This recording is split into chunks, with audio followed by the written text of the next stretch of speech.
William Bailey Guest Jr. died in Illinois on May 19th, 2012, at the age of 73.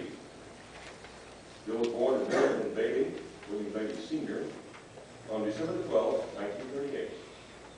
He grew up in Weiner, a small Texas town where he was baptized as a Christian, and that remained home in his heart forever. He graduated from Hardin-Simmons University, joined the U.S. Air Force, where he met and married Leanne Doherty of Baker City, Oregon. He was a highly recognized contractor and negotiator at both Kelly and Randolph, and while serving 25 years in the Air Force Reserve, he reached the rank of Lieutenant Colonel before retiring. He was preceded in death by his parents as well as his older sisters, Sue and Virginia Kay. He survived by his loving wife for 48 years and their 3 sons, Bill, William Bailey III, and wife Leslie, and Randy, Matt, and wife Kelly, 5 grandchildren, Bailey, Henry, Ryan, David, and Madeline. The family would like to give thanks, special thanks, to the staff at the Methodist Stoughton Hospital and the team from Ethos Hospice for their passionate care. Now, Bill was not a complicated individual, but a very consistent one. What you saw is what you got. He was determined to do what was right, regardless of the consequences. He was quiet in his mannerisms, loyal, and cared greatly for his family. Now, Leanne tells about their early years in Weiner, Texas, near Abilene. She had grown up in Oregon, not accustomed to hot weather in Texas, and the air-conditioned cars and houses that were available as a result. So, Bill was always telling her to roll up the car windows because she kept rolling them down. That was her custom. One hot summer day, they took off for San Antonio. Bill's father's old 1950 Dodge pickup. Didn't have air conditioning.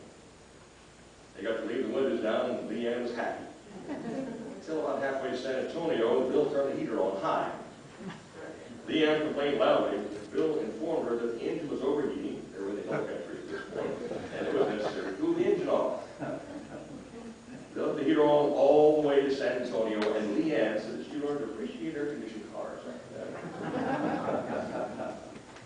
Now, Bill babysat 3 boys while Leanne worked at the evening shift as a nurse in the Methodist Hospital. He was a good and loving father, but he could be easily distracted by playing his guitar, listening to country and Western music. As a result, he ended up making several visits to the hospital with the boys, as a doctor. Once, Bill Bailey had hidden 3 of Matthew's coins, the oldest always picking on the youngest, and you notice this, and the pattern here. Once Bill Bailey had hidden 3 of, yeah, there we go, I got the right one here. 3 of Matthew's coins in his mouth, a quarter, a dime, and a nickel. Matt made a fuss, and Bill Bailey ended up swallowing the quarter. Yep, it showed up beautiful in the x-ray. Another time, Bill Bailey and his friend had told Matthew to hold a hose up to his ears, and they blew on it. Later that evening, ants started falling out of Matt's ear. Yep, Bill took it to the yard, get it checked out. There we go. That's right. We had another occasion. Bill was working on one of their old cars, and Matt was following around closely. You see where this is going. It's not good. When Bill shut the trunk, not realizing that Matt was as close as he was, the lid swiped Matt on the head, and he had to get stitches. So we say that Bill was not always the most observant person. But Leanne admits that both could occasionally be faulted this way, especially on Sunday mornings as they were getting ready for church. The boys usually dressed themselves. One Sunday, after Sunday school, they picked up the boys, and Bill Bailey's teacher asked if they knew that Bill Bailey had 5 pocket knives with him. It was then, only then, that they noticed the huge bulge in his pocket when he had all 5 knives. Leanne says that God took care of them in all those years, for sure. Now, Bill was a hands-on kind of guy. One Christmas, he got the boys a trampoline. Bill put together, the boys were dying to try it out. But Bill wanted to try it before the boys, ostensibly, I'm sure, to make sure it's working. He tried to flip on the first jump. You know this is not going to end well. He ended up flipping himself completely to the edge, banging both his legs on the metal frame. He was bruised and a dark shade of purple all the way down the backs of his legs for some time after that. Yes. He was quite a character, but like I said, he loved his family very much. And I'd like for the youngest who got picked on an awful lot, here, Matt, come up and share a little bit about his dad. Matt, come share. A lot's changed since then. I have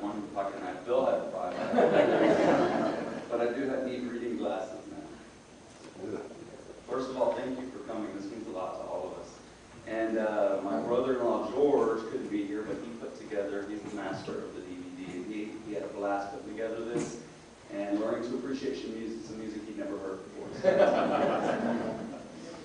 and thanks to David for putting all this together. I just put together some thoughts last night that I wanted to share today. Kind of a story.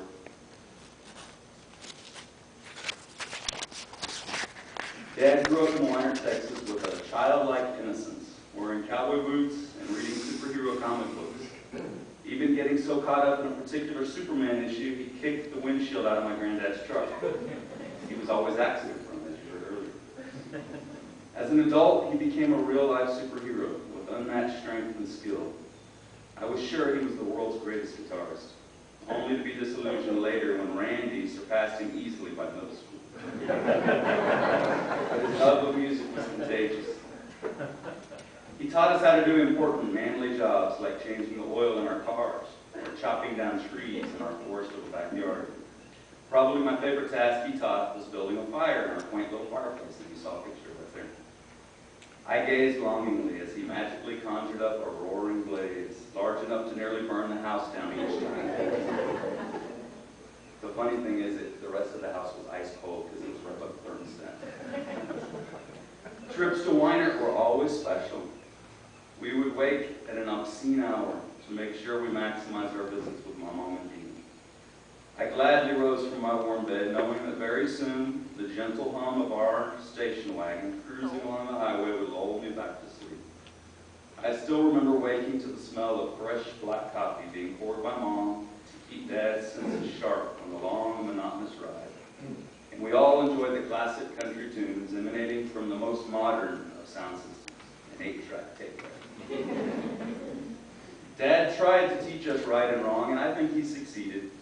He made sure we went to church on Sunday looking our best, and he even had his 3 boys baptized on the same night in 1979, just across the way here. I still have a reminder of my days at Castle Hills Baptist Church here. A large trophy I won for memorizing all the books of the Bible, along with the Beatitudes and Psalm 23 and John 3:16. I only know a few of those words still. But the trophy is old and the nameplate has fallen off since then. But it still serves as a symbol of the seed of faith Dad planted in all of us.